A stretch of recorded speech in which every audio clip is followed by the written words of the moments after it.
This episode of The Horror Show is brought to you by Nick Simon, Jasmine Stoner. Jasmine's the best. Thank you so much, Jasmine. She's just so generous. Anthony Evers, Caleb Melendez, Brandon Hardy, and resident Stevel. I think that might be your legal name. Guys, thank you so much. They donated over at patreon.com/IHateHorror. I think we're going to have a new Patreon episode dropping after this episode. Hopefully. It's a little late, but Joe's supposed to be calling me, and I think we're going to be talking about Mandy, the new film with Nicolas Cage, and probably Daredevil because I just finished it, and I can't stop thinking about it. The show, the Netflix show. Anyway, so that's probably what we're going to be talking about, hopefully. And that's it. So, Silent Night, Deadly Night 4 up next.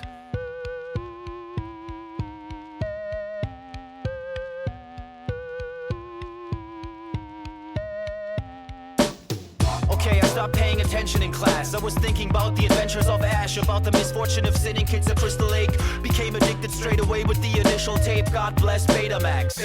VHS, holy like Amanda Kruger. I was introduced to genre flicks by Toby Hooper. I started craving more just like Larry the Looter. I collected VHS without commentary or bloopers. Store computers, magazines, a bunch of stores. Spent my money on movies and begged my mom for more. I'd watch the boys kill those astro bastards 5 times a day or even more. I loved the gore. Lionel and Paquita combined their lonely hearts. I was hellbound, Cenobites tore my soul apart. I've seen them all, from Dracula to Vertigo. Listen up, welcome to the Horror Show with Sean and Joe. Are you ready? Yeah, unfortunately. Okay. Hello, everybody, and welcome to the Horror Show. Show that dissects, mutilates, dismembers, and butchers all your favorite and not so favorite horror movies and other horror-related events. I'm Sean. I'm Joe. Well, so Silent Night, Deadly Night 5 last week. I was thinking about this earlier. I couldn't be happier to have gone out of order. I would never have watched 5 if I watched 4 first. I wouldn't have either. I mean, 5 was like a treat. It was a terrible movie, but it was fun. I completely agree. I would probably try to talk you out of it.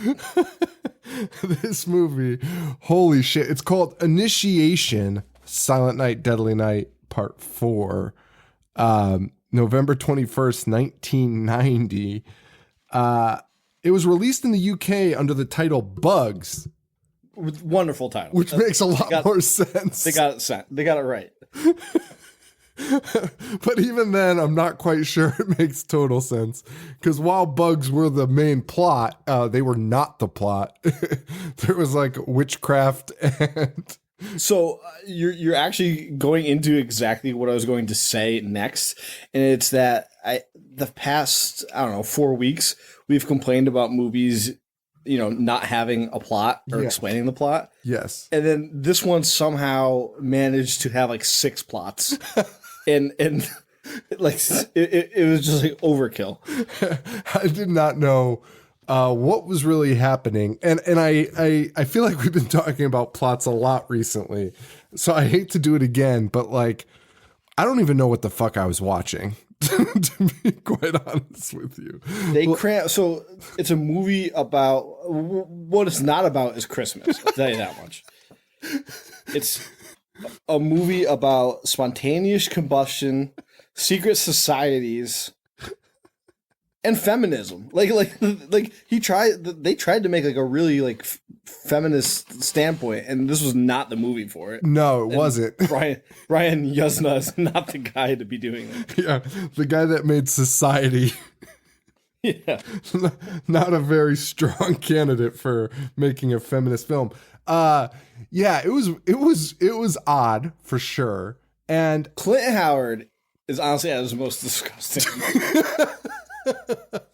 Oh, dude, 100%. He's never looked worse. There were times when this is an actual thought that went through my head. It was like reprimanding myself for feeling bad for making fun of Clint Howard before, because he's just disgusting. Like I don't feel bad about it at all. I mean, he's taken these roles like if you were ugly Oh, Jesus Christ. There's no there's no good nice way to say this. If you were that ugly, like you just wouldn't take the roles where you play like homeless Ricky. Homeless bug infested Ricky. Like you would probably stay away from those if you didn't want to get your looks made fun of. Like it was crazy.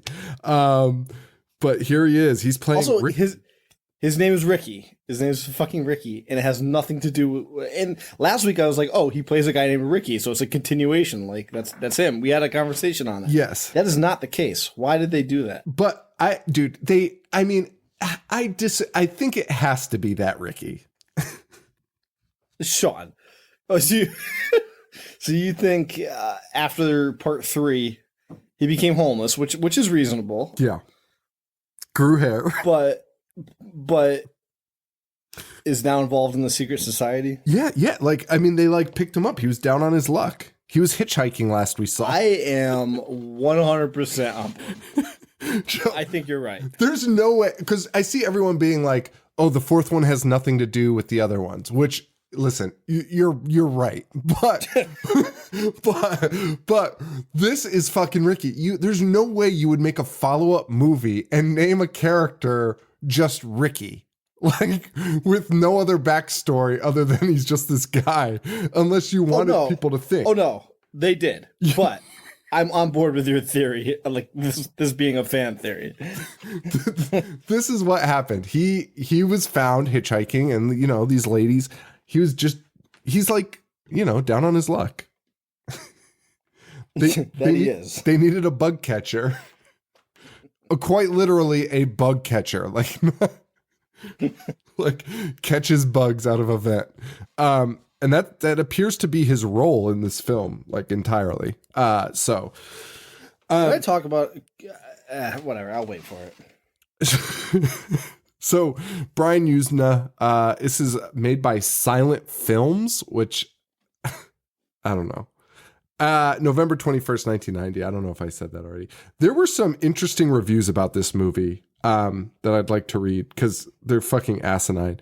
So Jeff Johnson of the Daily Utah Chronicle referred to the film as quite putrid.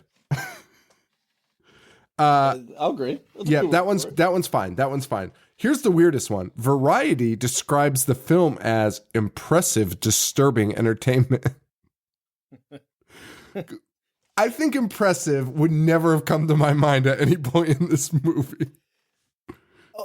I agree.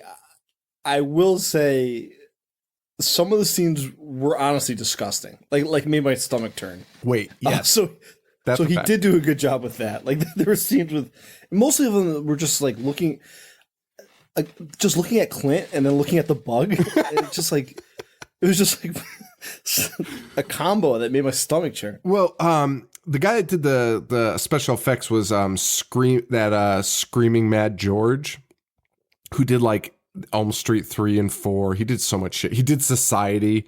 So he's pretty good at like the fucking disgusting shit. Yeah, that part I don't. I think I mean, it's a terribly acted movie. It's a terribly written movie. It's so bad. It might have been a little bit more, little bit more fun if I didn't think this was a Silent Night, Deadly Night movie. And it's also starring Octopussy.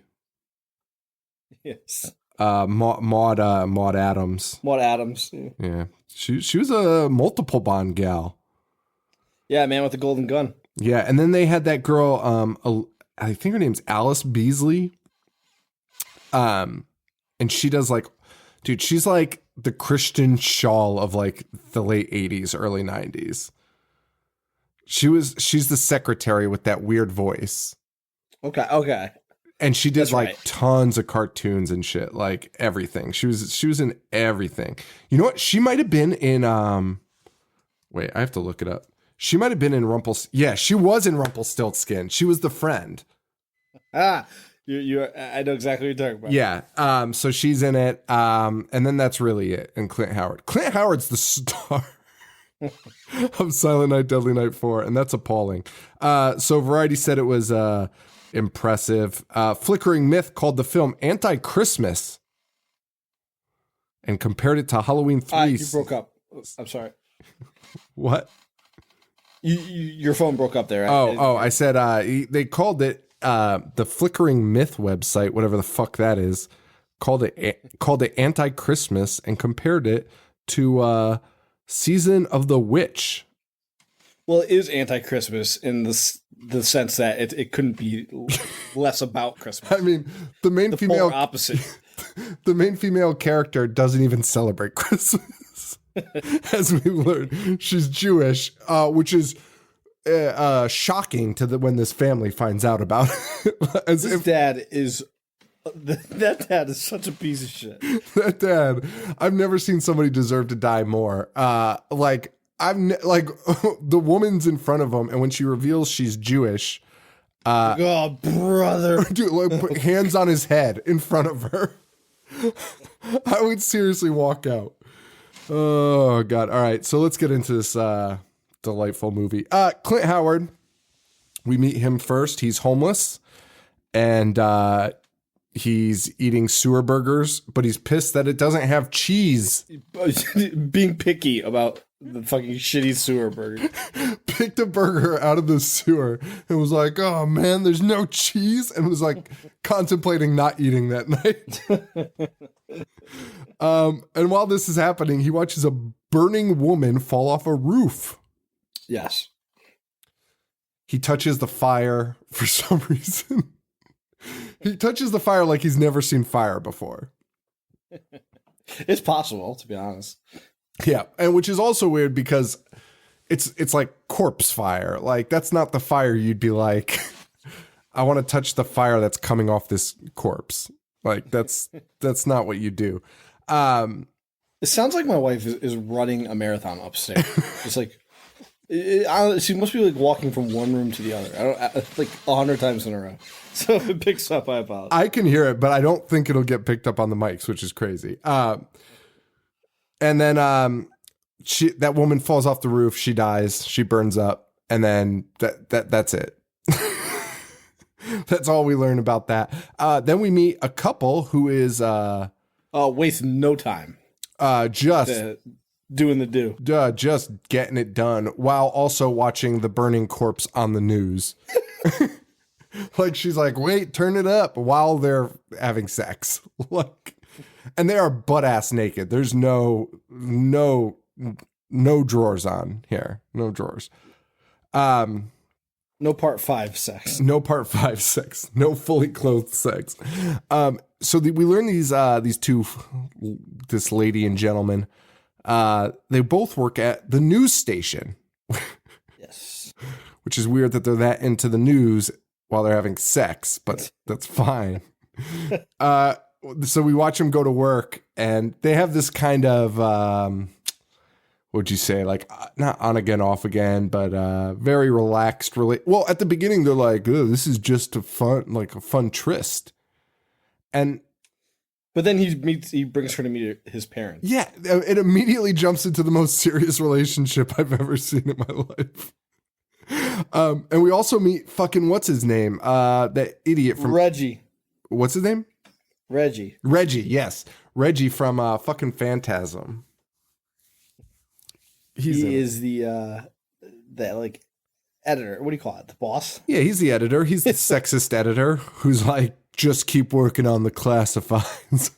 There's a part where he's like, you do what I tell you to do. And it's literally what she asked him to do. Yeah. And for some reason, they think this woman spontaneously combusted. There's no evidence of this whatsoever. But she also fell off a roof, which is like probably a sign of something more than spontaneous combustion. Yeah, because if you so the whole like definition of spontaneous means it just happens. Yes. So you don't like slowly light on fire and then throw yourself off a building. That's not spontaneously combusting. Correct. And also, as we'll learn, because this woman, what's her name in this? Kim? Yes. I think it's Kim. So Kim is our lead. And she will investigate this site like several times after the police have supposedly already done it. And there is more evidence there than you even know what to do with, including fucking Clint Howard's fucking shack. Like his living quarters, like his little tent area. So it's very weird that the police were like, who could have done this? Had to be spontaneous combustion, even though there's a homeless man living here. Did you know that the most recent case of spontaneous combustion was September of last year? Stop it. Is that true? Yeah, that is true. I don't think that's real. No, that's in Ireland. They could not classify it. He was walking down the street and he burst into flames. Dude, that's fucking terrifying if that shit's for real. He had to have had like a cell phone in his pocket or something. I mean, I'm sure he had like a cigarette in his hand. And, yeah. like carried gasoline in his pocket. The old bag of gasoline. Can you imagine? That's probably is what happens. Yeah. So fucking stupid. 100%. And then the family just doesn't want anyone to know. To know how stupid they are. Yeah. Oh, what if I run out of gas later? Better keep it in my pocket. I'd much rather be known as spontaneously combusting. Just somebody who's just terrified of always running out of gas. That's the real epidemic. I'm going to pitch that. Honestly, in 2018, you can pitch any conspiracy theory on Reddit and we could probably get it rolling. That's true. A group of people that just carry, we'll just say it's like a group of aliens that carry gasoline in their pockets.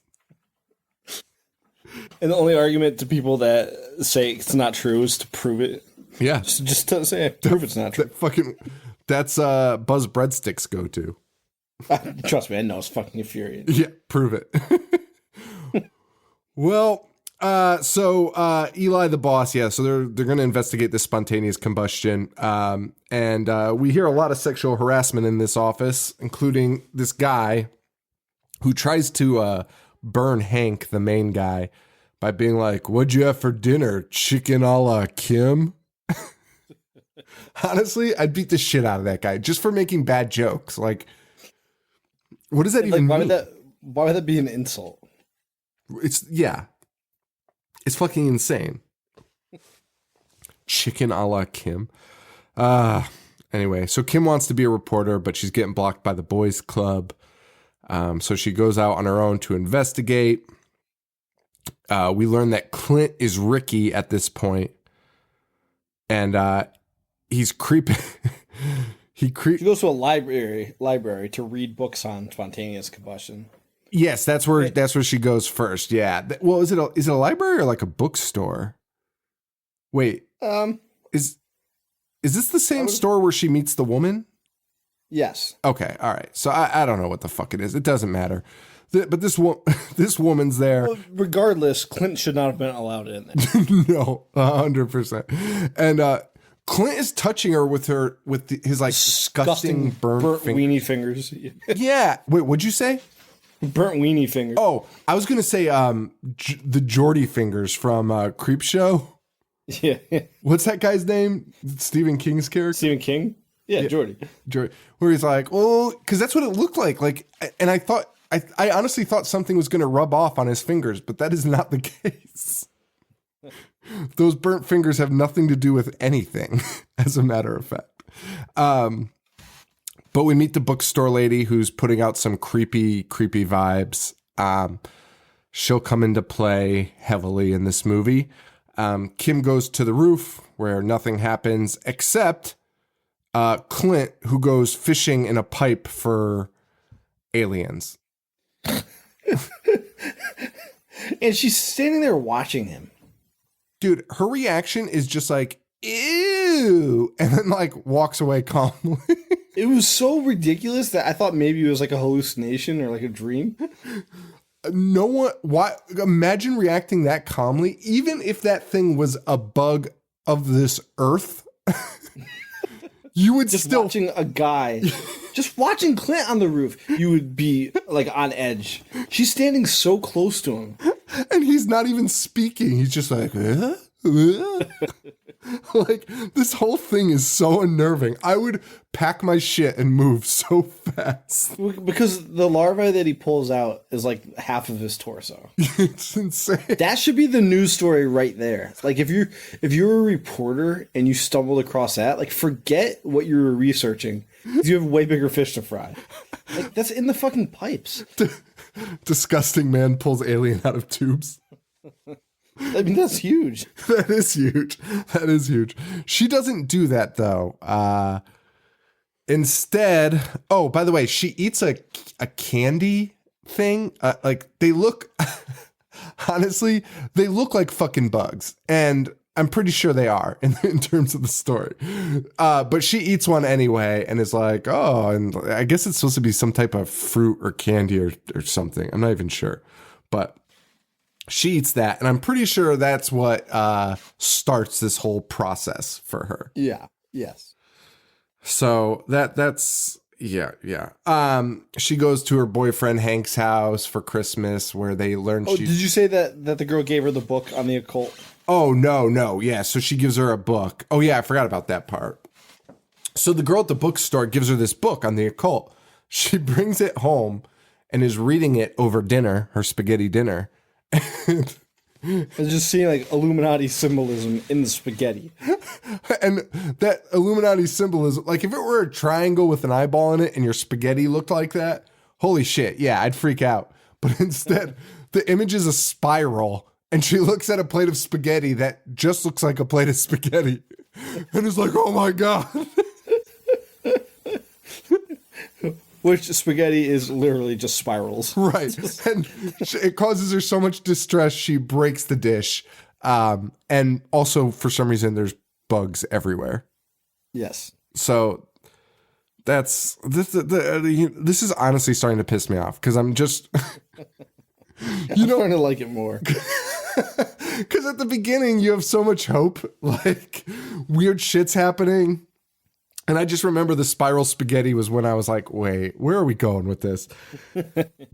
And I mean, I had texted you. There was like a 30-minute chunk in this movie where I had completely stopped paying attention and had no clue what was happening. Well, that's understandable because there 30 minutes go by where I rewatched the second half of it because I was like, I don't understand any of this, and I must not have been paying attention. And I mean, dude, there's like a witch. There's witches. There's spontaneous combustion. There's like a secret society. There's aliens. There's giant bugs, man-sized bugs. It's too fucking much. And there's like comparisons to like Adam and Eve and Adam's first wife Lilith. Like, what do you? Just choose one. Just choose one of those things and focus on it, and you would have been fine. Holy shit. So she goes to her boyfriend's house. They hate her. And Kim has a meltdown, and she's like, fuck you. She tells her boyfriend, Hank, fuck you. Fuck. She also says, fuck my attitude, which I don't think that's the line, but that's what she says. And she's like, I just want the fucking job, and you guys are blocking me, and that's bullshit. Yep. So she goes back home. There's more bugs, more spaghetti, a bug the size of a fucking large dog, like crawling around her room. Fucking asinine. Kim barfs up bugs. Yep, of course. And then passes out. Yes. So the next day she wakes up. After, I think it is important that they did put in, she opened the book and she read about the fire of Lilith and was looking at pictures of women like bursting into flames. Yeah, but, I guess that's important, but like. Well, that's the whole spontaneous combustion part. Well, sure, but like, it's not really even like, they don't even give a shit about that though. Like.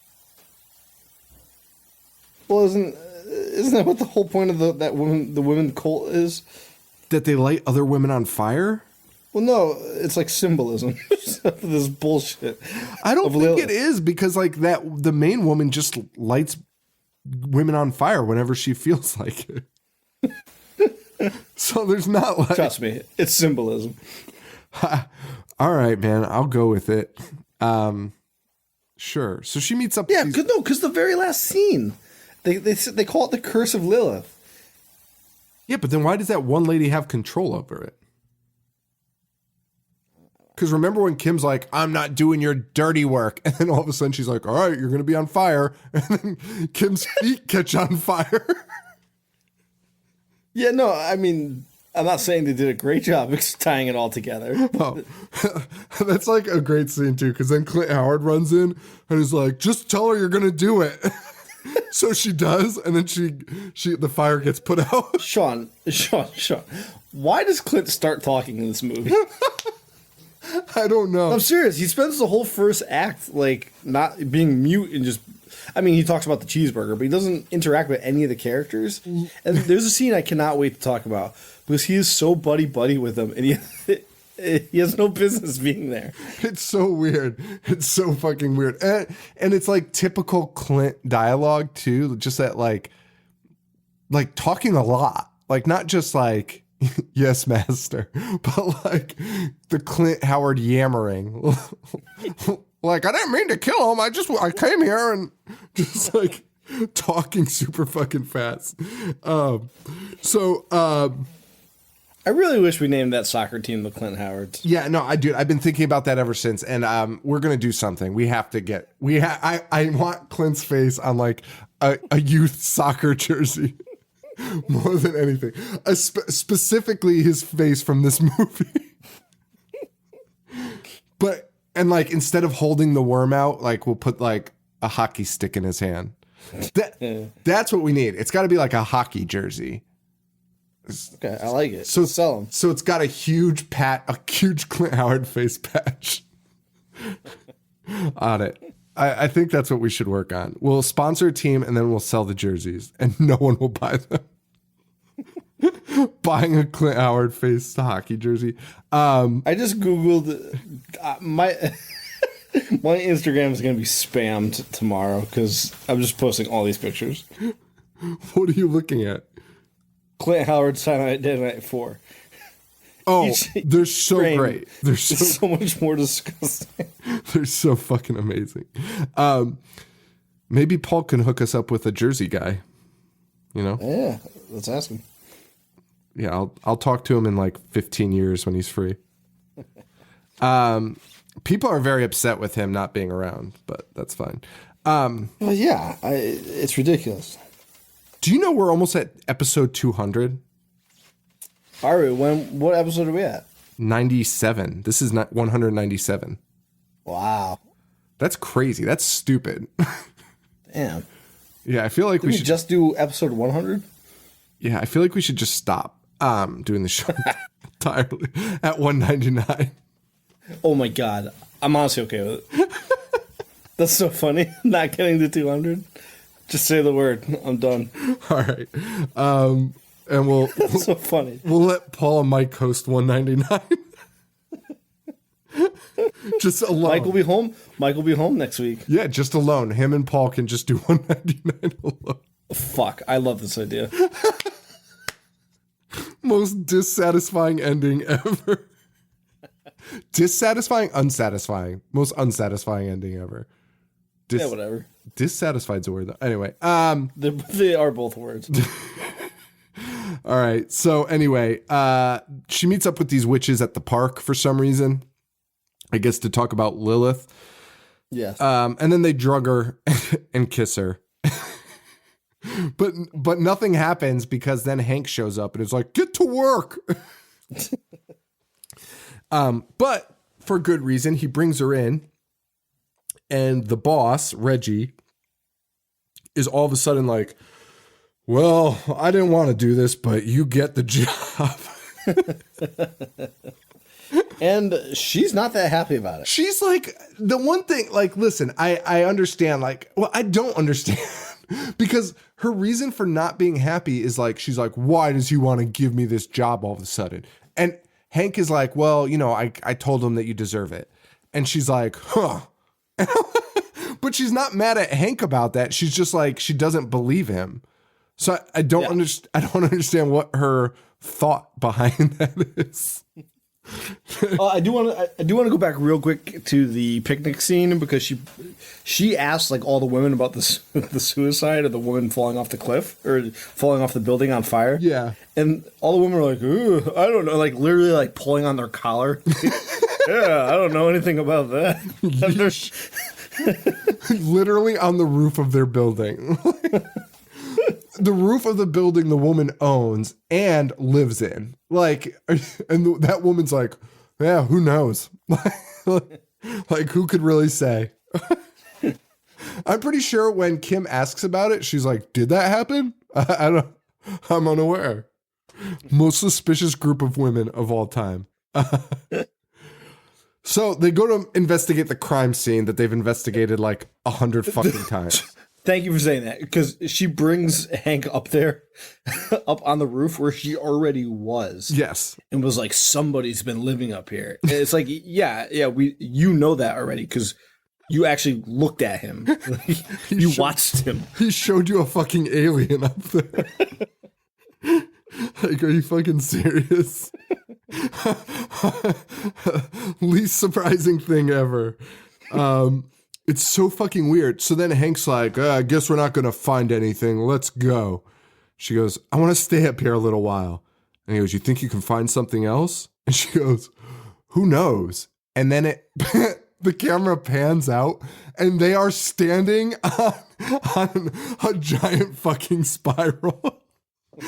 And it's not so big. It's not like if you were standing in the middle of like a crop circle and like you have to be like in an airplane to see it. Like you would 100% see the spiral.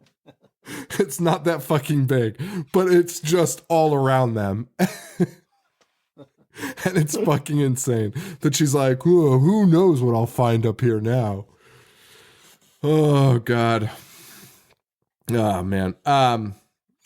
She goes and talks to this lady again, the head witch, I guess.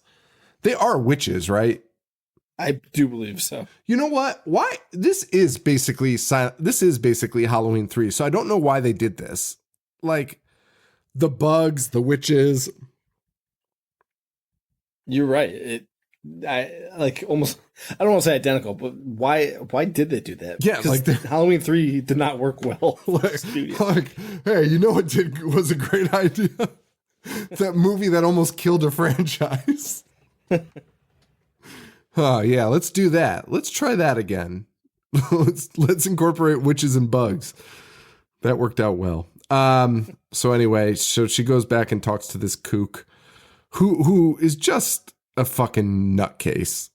Like, she's fucking nuts. Like, this fucking witch is insane. She's like, I bet you and Hank have great sex. And then yells at her for like spilling a little bit of tea. He's like, God damn it. Like, what the fuck are you doing? And then she drugs her and makes her eat another bug fruit. And like this woman though, this Kim, she's a fucking asshole too. Like, every time you're around this woman, like, you fucking pass out. Like, get the fuck away from this lady. Like, she's a fucking bitch. She's a fucking creep. Just fucking run away. But anyway. And in the scene, the lady tells Kim about her daughter, whose name was Lilith. Yeah, that's a great sign. She passes out. She has flashbacks of more spaghetti and more fucking bugs. And then she wakes up to be in the middle of a fucking witch ritual. Yeah. And she has one of those giant larvae shoved into her vagina. Oh my God. Yeah, they're like, now, Ricky. And this fucking creep shows up with that giant worm. Yeah, of course Ricky works for them. Yeah. And then he also pulls a rat out of his pocket and cuts it open. Yeah. and the thing that got shoved up her vagina exits through her mouth. Yes. One of the most vile things I've ever seen. Honestly, I don't even know how she did that scene, because like I would have fucking thrown up everywhere. Like, just having that thing in my mouth. Oh, that's so fucking gross. How the fuck did she even... Oh my God. And then Clint cuts it open. This Cut also it in half. this also just seems like a really like this is just like a terrible ritual. Even if I was a witch, I'd be like, this is so much work. Like, this is exhausting. Like, we put a worm in her just for her to throw it up again. And then they cut it up and pour its fucking guts on her face. Fucking dropping loads all over her face of fucking bug slime. Fucking gross. And she wakes up again, but it's as if nothing happened. But she's still got this beetle fucking bukkake all over her face. Beetle bukkake. She touches it like she's like, oh man, what a weird dream. And then, that's fucking funny. Then she touches her face by act like almost as if like, hey, what's that itch on my face? And she's like, oh shit, the beetle fucking cum is real. Like, and that's when she freaks out. And then all the witches are there and they're like, hey, why are you leaving so soon? Oh my God, what are you upset about? Boy. And then she says, what do you want from me? And the leader of the witches says, I want my daughter back. A little foreshadowing. Or just telling us, I guess. I don't know. But she easily leaves. They're like, you can't leave. And she just walks out of the fucking house. They do nothing to stop her. Maybe because they're all geriatrics, but I don't, like 3 of the women are in their mid 60s. Like you can just walk out on those. Kim goes home, loses her mind, tries to kill herself, starts throwing magazines in the toilet. Yep. I'm not sure why. This leads to an absurd sex scene where she is doing the most stupid, dirty. I don't know if I've ever heard anyone like talk dirty in a movie like this before.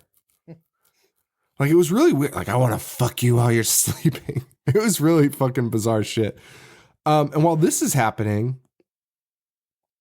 fucking Ricky shows up to their. So this is a scene I cannot wait to talk about because these two are fucking and Ricky just enters. And not only does he enter, he sits at the end of the bed and like watches TV while these guys are still having sex. And he sits there for like a good minute before the guy is finally like, hey, wait a second. What are you doing? Like dude, he couldn't have been in more plain sight. Clint Howard is laughing.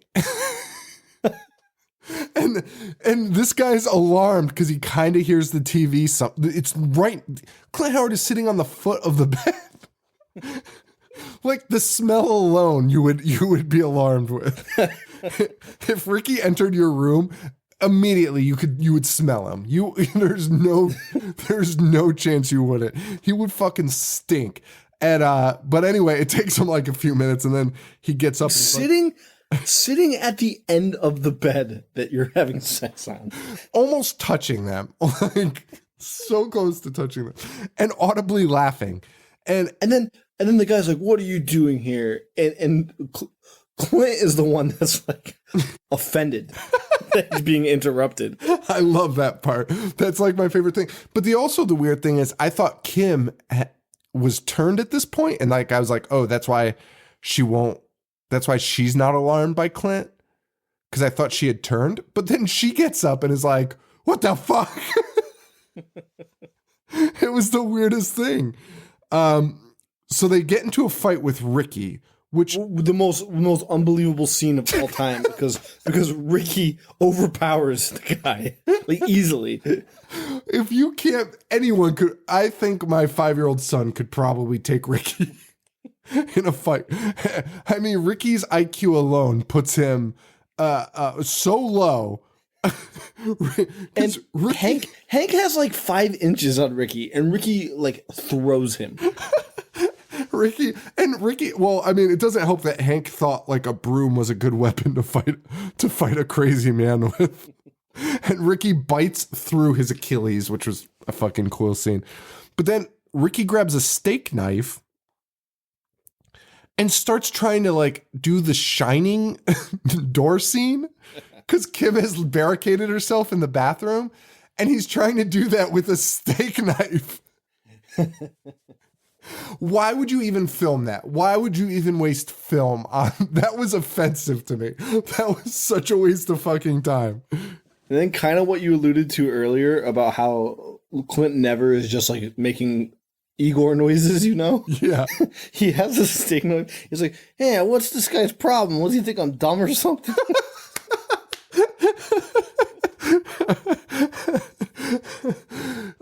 Yeah, and then he kills Hank. He just stabs the shit out of him. Kim's friend Janice shows up, and the least surprising thing ever happens because she's a witch, and we all knew it already because earlier she knew where Kim was, and Kim was like, "I didn't tell you where I was," and Janice was like, "I don't know." So we already knew that. Honestly, they say it like exactly like you just said it, and they say it like 4 more times. It's like, well, I don't remember that. And she's like, well, you did. And Janice is very upset at Clint for making a mess of things. He wasn't supposed to kill anyone. And Clint's like, well, he attacked me. As if Also, this is a surprise. What do you fucking expect when you send him to do something? 100%. Honestly, that's my bigger problem. Like, you don't even keep a guy like Clint on the payroll unless he's family. Like, there's no reason. Like, he's the big oaf that's like, oh yeah, that's my cousin. But like, yeah, I mean, if you ask this guy to go pick up a gallon of milk, you'd have to assume he's going to murder somebody on the way. 100%. He's kind of like Kodak Black in that way. You like just can't trust him in society. Like he just isn't all there. He needs people's help. You can't send him out to get milk. Oh man, and Clint's upset that he fucked up. And Janice is the cleanup woman. How did they not cast Clint as like a Sawyer? He like a Texas Chainsaw Massacre Sawyer. He talks just like them. I like where we're going with this. Let's bring him into the next one. He could play the whole. Oh my god! Wait, here's my pitch. This is my favorite pitch ever. We do like the clumps. From Nutty Professor. Where he plays all of them? He plays the entire Sawyer family. That would be my favorite thing. Some of them in fat suits. Some of them, just Clint. A woman one that Clint plays the woman. Dude, I'm telling you, that's... If we had the money just to fund, like, shorts, I feel like that would be huge. It wouldn't be. No one would like it. Yeah. So anyway, I don't even understand. So they get Kim and they lock her up in some type of butcher's freezer. Yes. She wakes up again. This woman, every scene is her waking up. This poor woman. So she wakes up and it's in the middle of another ritual where Ricky's wearing has a dick mask, dick nose mask. He's wearing the Cyrano de Bergerac nose.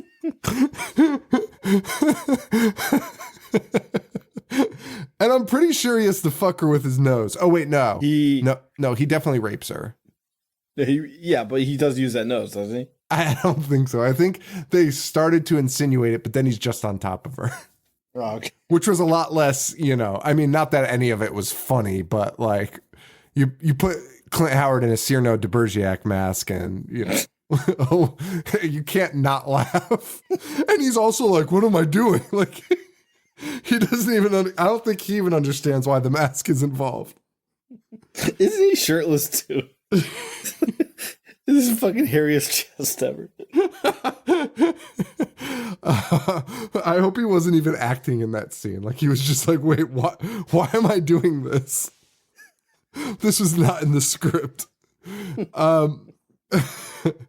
Also, he's the only man involved in the movie. So like, he has to wear a mask like Eyes Wide Shut. Of course it's Ricky. And then we hear the main witch says it's not easy to give birth to yourself. Well, that's not even what happens. So I don't know why she says that, but I wrote it down because I was like, oh shit, what does that mean? So anyway, She wakes back in the meat locker. yo, and this was a scene where I honestly, my stomach turned. Because she starts like taking shit out of her vagina. Yes. And a giant fucking worm crawls out. That's what I'm saying. Someone like, I wish this wasn't called the Silent Night, Deadly Night movie. And I wish it was just a little bit better because some of the scenes were stomach churning, as I said. They got to me. This was horrifying. This was, dude, like there's a shot where like, it's like a profile of her legs. I don't even know how to explain it. Like she's sitting up, but it's like a side profile of her legs. So it's like, and you see like liquid shooting out of her vagina. Like that should honestly her legs are like binding together like a tail. Like, and like her fingers were transforming too. Dude, honestly, that should have been rated X. This scene. I mean, it was released to home video, so I don't even know if it was rated or not because there's no, Jesus, like you should be like 25 to see this scene. Fuck up your life. Anyway, so she wakes up and then in walks this fat ass butcher who comes in speaking Chinese, but then goes, "You've been initiated. Go." Like, what, are you fucking kidding me? Why is he involved in this? Why does he know? It was so fucking weird. That was honestly like one of the most unbelievable things like I've ever seen in a movie. Like, I thought that guy was gonna be like, "What the fuck are you doing here?"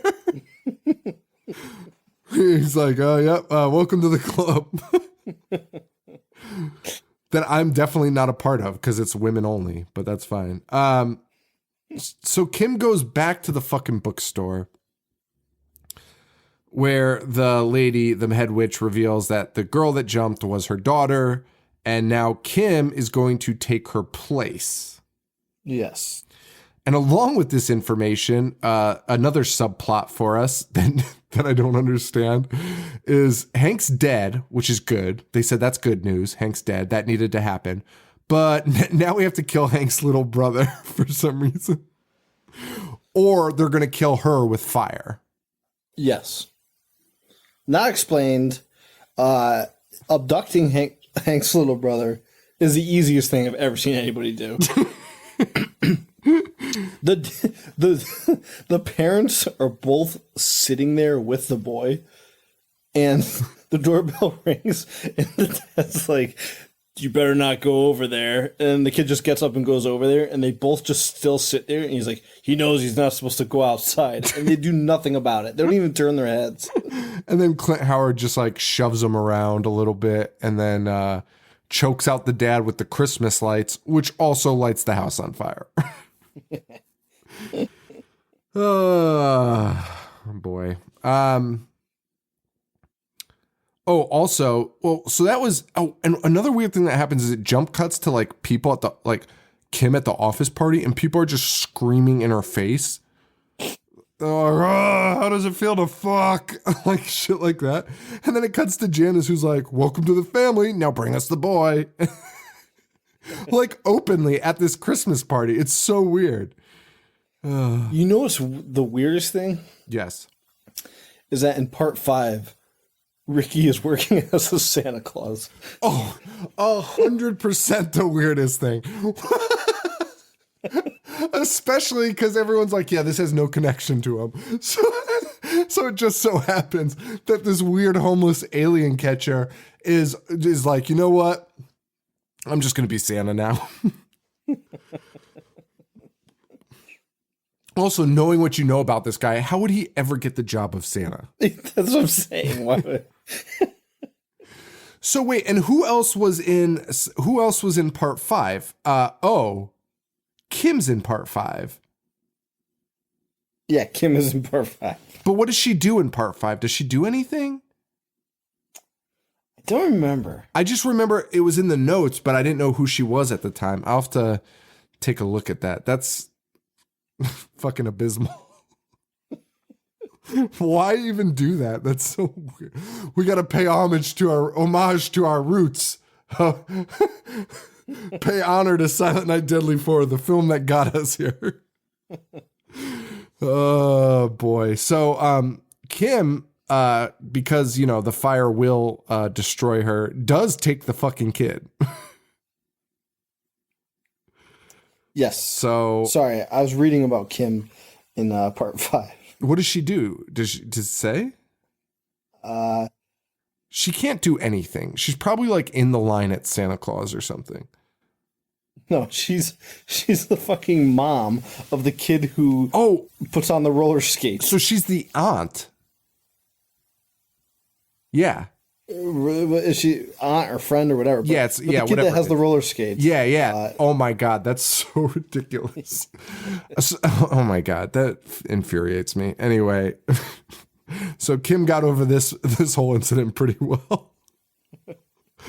Oh my God. Imagine thinking you would want a kid after all of this happened to you. Like, I would fucking never let anything near my vagina again if people were shoving worms up it for like 4 weeks. So they grab the kid. They drive away. The slugs start falling out of a vent with Clint. I don't know, or Ricky. I don't know what's going on with that. So they bring the kid up there. They're about to kill him. And Kim pulls the old switcheroo. Stabs the old lady. Stabs the head witch. Who then pulls the old switcheroo. Pulls the knife from her stomach and stabs Ricky. Because Ricky's like, don't be mad. Could you imagine telling somebody that just got stabbed not to be mad? And then as soon as Ricky gets stabbed, he gets eaten alive by worms. Wait, how is he Santa Claus? Yeah, I don't know. Oh my God. And then in the weirdest... I can't stop laughing at being stabbed and just having someone that looks like Clint be like, don't be mad at them. What? Clint is a man that has like murdered a guy for hitting him with a broom to get him out of his house. Oh, come on. She didn't mean it. I would absolutely stab Clint. Yeah, I would too. So, and then things couldn't get weirder. They do, because Kim's hands start like morphing together. Like, yes. And they turn into, I guess, a giant candle. They do burst into flames. But it's like also very pointy and like spear-like and on fire. Yeah. And she stabs the head witch with her candle hands. And then the mom catches fire and falls off the roof. And then it appears that the little brother calls Kim mommy at the end. Did you pick up on that? I did not, but I wouldn't be surprised. It was really weird. And then she's like, it's all over now. And that's the end of the movie. Holy shit. What a fucking flick, man. What a flick. That was Silent Night, Deadly Night 4. So we've done it. We completed it. That's it. We did them all, man. That's crazy. That's like the first one we've done, like just episodes on all of them. We just couldn't resist. We couldn't keep away. It was well worth it. Oh yeah, absolutely. I'm glad we finished the series. We don't finish a lot of things on this show. So now here's the question: what are we doing for next week? Are we doing elves? Listen. Yeah. Oh, wait. Why did you say that? Elves? Were we planning on that? Yeah. We talked about it last week. Okay. All right. Well, I'm just an idiot then. But I was going to suggest it to you because a listener messaged me on Saturday and were like, will you guys please do elves? And I was like, oh yeah, we've talked about it before. But then they started telling me things that were said in the movie as they were watching it, and we need to do Elves. All right, so Elves is next week.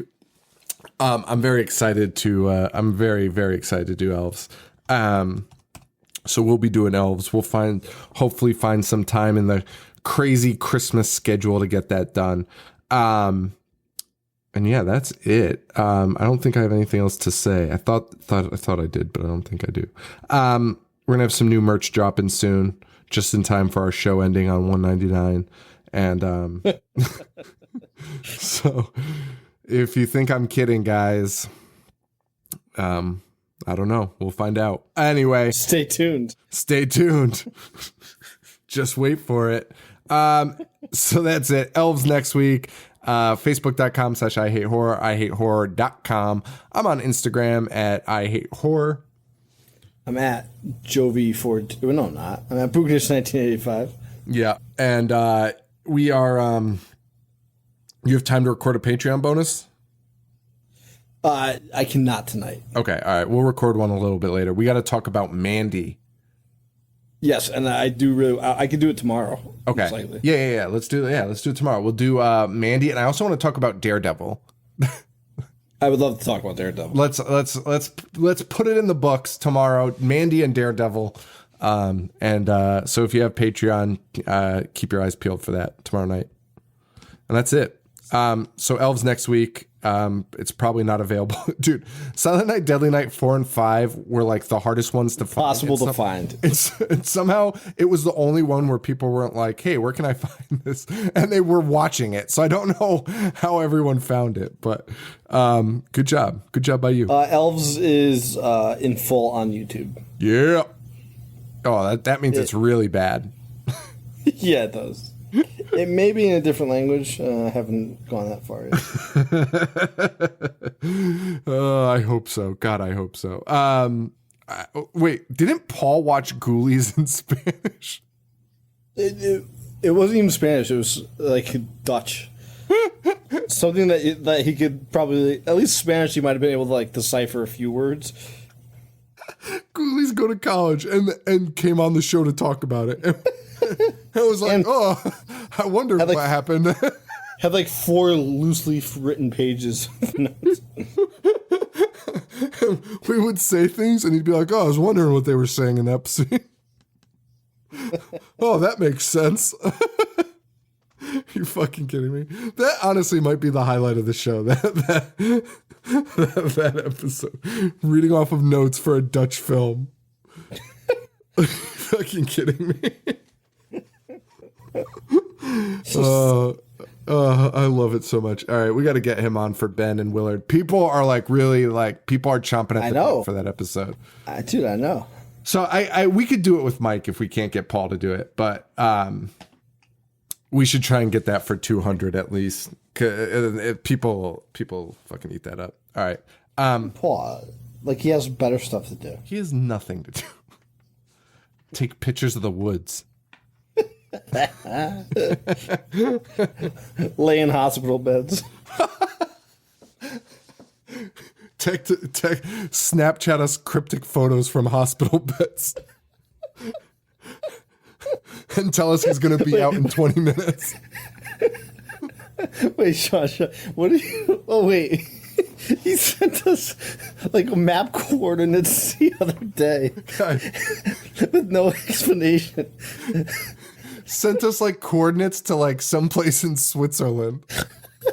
Fucking, like the longitude and latitude numbers. And I even humored him and, like, Googled it. And there was nothing on the map. I was like, what are we supposed to be looking at? Like, can you just send us a screenshot? And he responded like, I'm the fucking asshole. Like, I'm inconveniencing him. I just fucking Googled coordinates. Fucking map coordinates. Oh, that shit is so fucking funny. All right. So everyone, Elves next week. And for Joe, this is Sean. Stay weird. Thank you. Adios. Dissect movies all fucking day. Wanna play? I'm gonna watch what I'm not supposed to watch.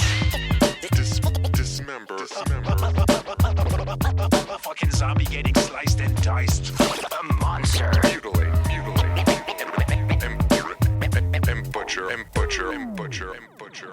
That's it, guys.